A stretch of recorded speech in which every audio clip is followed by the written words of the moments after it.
We're standing in one of the most haunted places in Washington State, and welcome to our second episode of our Kitsap Peninsula series. On this episode of the series, we're going to check out all of the haunted places within the Kitsap Peninsula, including a private tour of one of the most haunted houses within the state of Washington. You do not want to miss this.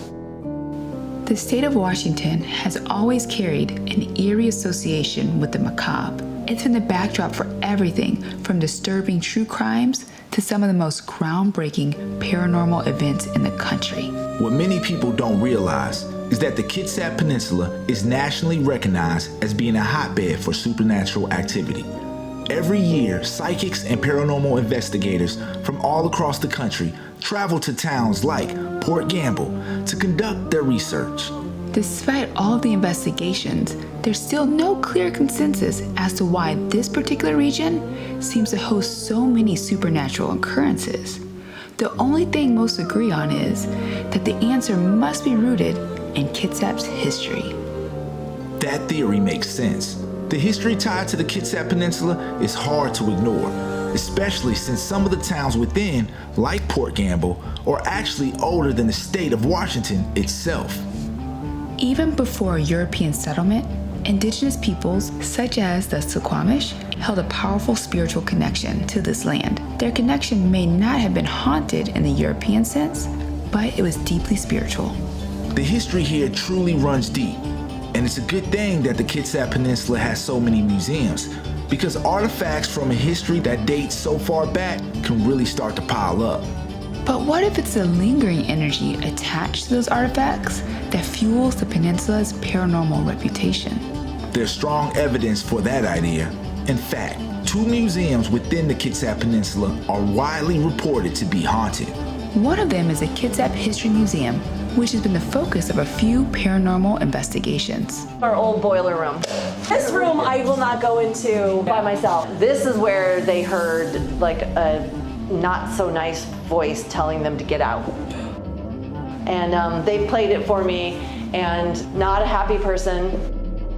They were asking it questions like, did you kill someone? I don't know how that came up, because they started asking all these questions. And somehow it was like something about murder. I don't know. This is what they're telling me. And according to Lisa, it's the artifacts themselves that may be to blame. A lot of the activity that they found was to do in the archives down here, in the vaults where we've got all of our collection. I do think it is because the remnants of people's being here, this is their stuff. Lisa has even captured video evidence of some of the paranormal activity happening inside of the museum. Then there's all the orbs. Oh my gosh. The other haunted museum is the Port Gamble History Museum. And as Pete Orbea shared with us, there have been some unsettling events there too. We've had something happen unexplained. It could be paranormal. It's hard to logically explain this. This is the only way you can access this exhibit, is by stepping over this rail. So if we have to change a light bulb or something, we have to step over this rail. Each year we have a ghost conference, and the museum is one of the locations we open up for investigation at night. So I had a paranormal team down here, and I came to check on how things were going. And they were over here, standing here, kind of scratching their heads. I said, you gotta come see this. I said, what happened? Well, they were standing a ways away from the exhibit, and all 3 of them saw movement out of the corner of their eye. And they all described the same thing, is that they thought they saw a pair of legs dangling over the bed, and then they swung up into the bed, which caught their attention. So they come over to look, and then in this chair, there's a pretty defined print in the dust of somebody sitting there. However, there are no footprints or anything in the whole front half of this exhibit. We also noticed that night over by the stairs here that there's flat-soled boot prints going up the stairs, and they appeared to be wet that night, and you can see how they dried. They looked like they were wet. Well, this is supposed to look like you're going topside on the ship. Nothing is disturbed. The chair hasn't been moved a millimeter. We could not find any evidence of anything being disturbed in the whole front half of this exhibit. So how did somebody get in there and sit down without disturbing anything else and walk around back here without leaving any marks around this whole entire area? The weird part is you can see how clean that still looks. This happened in 2019, and I haven't let anybody dust in here. So it's possible somebody still sits there.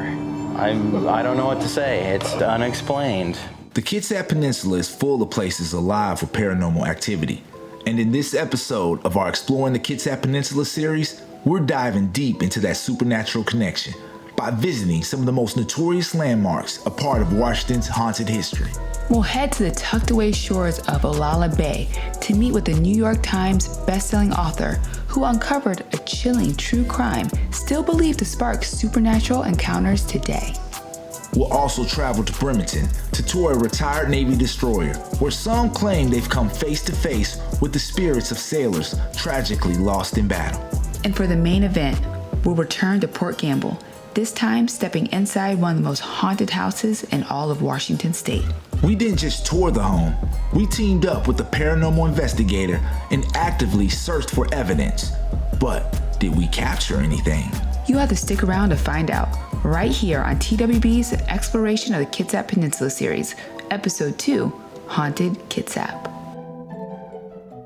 Before we dive into the spooky stuff, we want to shout out our base camp for this trip to the Kitsap Peninsula, the Oxford Suites in Silverdale. With all the stops on our list, Silverdale was a perfect home base. It was central, easy to reach, and right on the water. And the Oxford Suites made it easy to unwind after a full day of ghost hunting. Comfortable rooms and the on-site restaurant lounge called the Waterfront Bistro. Plus, a complimentary nightly glass of wine or a cocktail after a long, paranormal-filled day. No complaints here. We definitely recommend it if you're exploring the Kitsap Peninsula. All right, back to the spooky stuff. On the southern edge of the Kitsap Peninsula sits Olalla Bay, a quiet inlet wrapped in evergreens and misty shoreline. Its almost secretive setting makes it feel a world away. And it's that very sense of isolation that set the stage for one of Washington's most infamous true crime stories. During our visit, we met up with Greg Olson, a longtime Olalla resident and New York Times bestselling author who wrote a book about the case. I'm a true crime writer, and I've been writing for many, many years. When we first moved to Olalla about 30 years ago, somebody knocked on my door and said, "We know you're a crime writer. I mean, word travels fast in a small town, right?" And he said, "Well, you should write about our murder story about Starvation Heights and Dr. Linda Burfield Hazard." It's a great story. We're talking about 1912. We're talking about a woman named Linda Hazard, a self-professed fasting specialist. Well, today, we all know about intermittent fasting. We know about cleanses and all that kind of stuff. Well, she was doing that back then, bringing people in from all over the world and putting them on a special treatment. The problem with it is a lot of people didn't live, and their money disappeared, and so did their property. So what was really going on in the woods of Olalla, Washington? No one really knew what it was until two heiresses came from England to get the treatment. Two sisters came. One sister didn't make it, and the other one rallied the troops, and there was a sensational murder trial. And Linda Hazard was convicted, sent to prison. She was the only woman in Washington State Penitentiary at the time, so she went there for about 18 months. And the governor pardoned her and said, "Dr. Hazard, or actually Linda Hazard, you can no longer be a doctor. You have to surrender any license that you might have, and you have to leave the country and never come back." So she and her husband went down to New Zealand, and she opened up shop there, killed some people there. And then about 5 years after that, unbelievably, she returned to Olalla and built a big giant sanitarium in the woods and started up again. She was arrested multiple times after that up until her death. She was always in the news for doing something that wasn't great. Though the home where Dr. Hazard and her husband carried out their grisly crimes no longer stands, visitors still report strange activity on the property. It remains a place of interest for paranormal investigators. The house is no longer standing, but that house was a lightning bolt of paranormal activity all the time there. The homeowners who lived there, they saw stuff. They heard footsteps, light bulbs unscrewed, chairs were moved, all of that kind of stuff happened. And there's been a ton of paranormal investigators out there over the years. People have taken pictures. I've seen one picture that I believe looks just like, I think it's Linda Hazard. I even felt at one time in my mind, am I feeling something because I know what happened there? Or am I feeling something beyond that? And I think there are times when I'm not really sure. Today, you can still experience the story of Starvation Heights by visiting the Olalla Bay Market and Landing, which houses a museum featuring authentic artifacts from Dr. Hazard's life and home. And you can be sure of their authenticity because the property is owned and operated by Greg and his wife Claudia. While Starvation Heights is often what draws visitors to Olalla Bay, there's more here than just the dark history.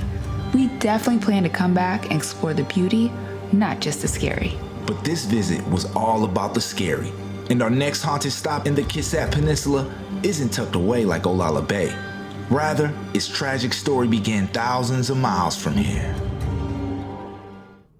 The largest city on the Kitsap Peninsula, Bremerton, is home to a massive naval base, the Navy's third largest fleet concentration area in the United States. So it's no surprise that Bremerton's most famous paranormal hotspot is tied to the Navy. Right here in the city, a retired destroyer rests in the harbor, the USS Turner Joy. Commissioned in 1959, the Turner Joy was the last of the 4 Sherman-class destroyers. Most of his career was spent patrolling the Pacific, and it played a key role in the Vietnam War, including the Gulf of Tonkin incident. But while the Gulf of Tonkin was a turning point in the war, paranormal investigators believe a different tragedy sealed the ship's haunted reputation. October 25th, 1965. While shelling enemy positions near Chu Lai, one of the ship's deck guns misfired. When crew members tried to clear the barrel, the shell detonated, killing 3 sailors inside the gun mount. The Turner Joy was decommissioned in 1982, then permanently docked in Bremerton in 1992 and opened to the public as a museum. To this day, visitors and staff have reported strange encounters, shadowy figures, the sensation of being watched, even personal items disappearing. Although the tour guides on our visit told us they never personally experienced anything paranormal, many psychics and ghost hunters believe that the spirits of those 3 sailors still linger aboard the ship. On our tour, we didn't encounter anything supernatural either, but honestly, that was perfectly fine for me. But we had one last haunted stop on our Kitsap Peninsula journey, and with this notorious reputation, it would have been shocking if we ended the trip without finally experiencing at least one ghostly encounter. Port Gamble is considered to be one of the most haunted places in the Kitsap Peninsula, and even in Washington State. The town may be small, but many of its buildings are said to be haunted. The New York house is one of the oldest buildings, and it's one of the most active as far as the paranormal goes. It's the old doctor's house. Here's what's now Dahlia Cove Studio, the tea room, the Jackson house. So that photo I told you about, the apparition in the window, that's this one here. In my opinion, pretty active spot. I've had many experiences in there. Masonic Lodge. That's the oldest Masonic Lodge in Washington. The oldest one that survived. Lots of stuff going on in that one too. But one house stands above the rest in paranormal notoriety, the Walker-Ames House. For decades, this historic mansion has been the focus of countless paranormal investigations. We had our own strange encounter with the house while filming an episode. Something mysterious happened. All of my files were intact except for the files we recorded at Walker-Ames House. Very spooky. It just mysteriously vanished. At that time, we never imagined we'd be back. And this time, actually touring the inside of the house. No way I would have believed it, considering I didn't even step out of the car during our first visit. But this visit was different. We'd be exploring the Walker-Ames house alongside someone who really knows both the history of the property and the town itself. Hi, I'm Peter Bay. I'm the town site manager here in historic Port Gamble, Washington. Today, we're going to be taking you guys to the famed Walker-Ames mansion, which many consider to be the most haunted house in Washington state. Pete doesn't just know the haunted history of the house, he knows its current residents. And according to him, they know him too. We're here at the Walker-Ames house, and we're actually going in through the back of the house. And so the front of the house is on the other side, so we're actually accessing through the back door. And please don't be alarmed, you'll hear me introduce us as we go in, as if people are living here. That's just what I found over the years works. They respect that, and we'll see what happens. Hello, it's Pete.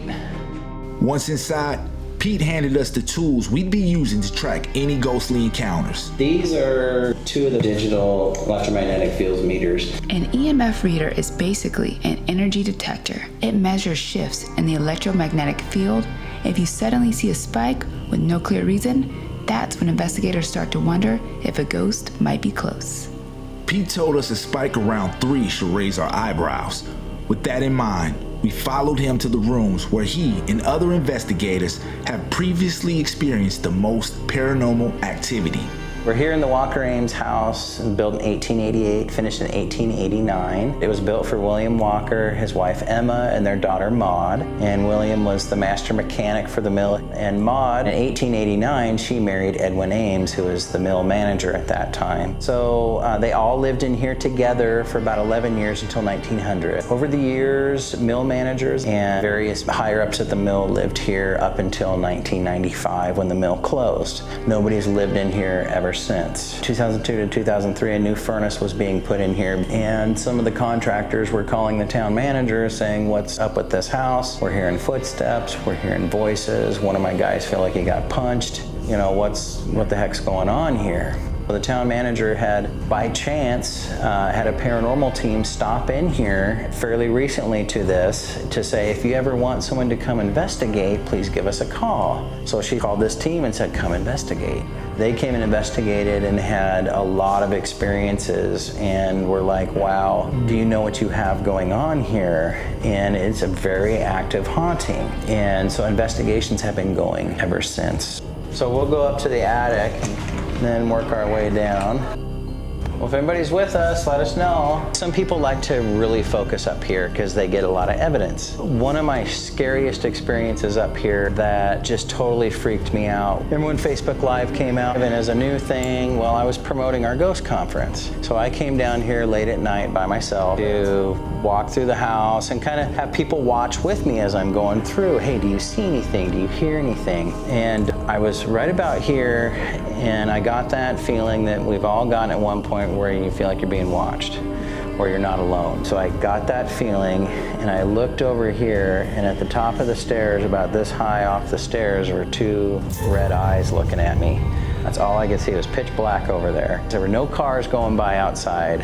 I freaked out inside. I got the heck out of here. That freaked me out. So I don't generally come down here by myself late at night anymore. One of the most chilling parts of the house is the basement. That was one stop on the tour I decided to sit out. The basement is where multiple women have reported terrifying physical encounters with an unseen entity. We even met one of those women in Olalla Bay. So we were on a tour and we were downstairs in the basement area and we were all walking around and we were actually finishing up. And not a lot had happened. It was pretty quiet. And I believe one of the people in the group made a comment about doing something like they always do. We kept walking, getting ready to go, and something pulled my hair on my right side of my head. So immediately I stopped and checked my jacket, because you know, get caught in your hood or a string. And so my friend Trina was with me and I was like, is there nails? Is there what's from the ceiling? And there was absolutely nothing. And it was probably the most physical thing that's ever happened to me during an investigation. Thankfully, I didn't become part of that list of women attacked by a ghost in the Walker-Ames basement. Though, according to Pete, they only attack blondes. But that doesn't mean we left the Walker-Ames house without a paranormal experience.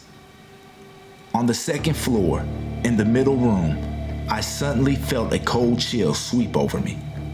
My reader spiked. 3, then 4, then back to 0. When I scanned left, it spiked again in the same exact way. After Ant's readings, Pete brought out another tool, copper dowsing rods. The belief is that spirits can influence the rods, crossing them, spreading them apart, or pointing them in a direction, often in response to questions. Pete asked the spirit 2 questions and got 2 responses. That's you making the air cold. Can you say yes? Are you a young girl that's with us? Then, for the final test, he had me raise my hand and ask the spirit to point the rods toward me. The rods began to twitch, almost as if they were struggling to move, but in the end, they didn't. And honestly, I wasn't surprised. Not because the spirit wasn't there, but because of the precaution Marley had taken before every haunted stop. We have to go all the way back to our trip to Quito, Ecuador. There, we visited a small shop where Marley bought a bottle of natural oils. the shopkeeper claimed that the natural oils would keep spirits from bothering you. Fast forward to now, and before each investigation, Marley made sure we doused ourselves in those oils. Well, you can never be too careful. In my opinion, that's why nothing happened with the rods. And honestly, not interacting with ghosts is perfectly fine with me. This visit gave us all the closure we needed at the Walker-Ames house. Before wrapping up our haunted Kitsap journey, we wanted Pete's take to one lingering question. Why do so many spirits choose to spend their afterlife in Port Gamble? So people often ask me, why is Port Gamble so haunted? Well, it's not because there was a ton of deaths on the mill site. There's no record of a big illness, sickness coming through town. Some people speculate it's the Native American history here. Could be the geology. There's a lot of quartz in the bedrock here. Could be conducive to energies. But the only thing I can come up with, and it's my best guess, is that the people love it here so much they just don't want to leave. And living here as long as I have, I can relate to that. In fact, I often joke that someday I'll haunt this town too. Maybe. One thing's for sure, our second trip to the Kitsap Peninsula did not disappoint.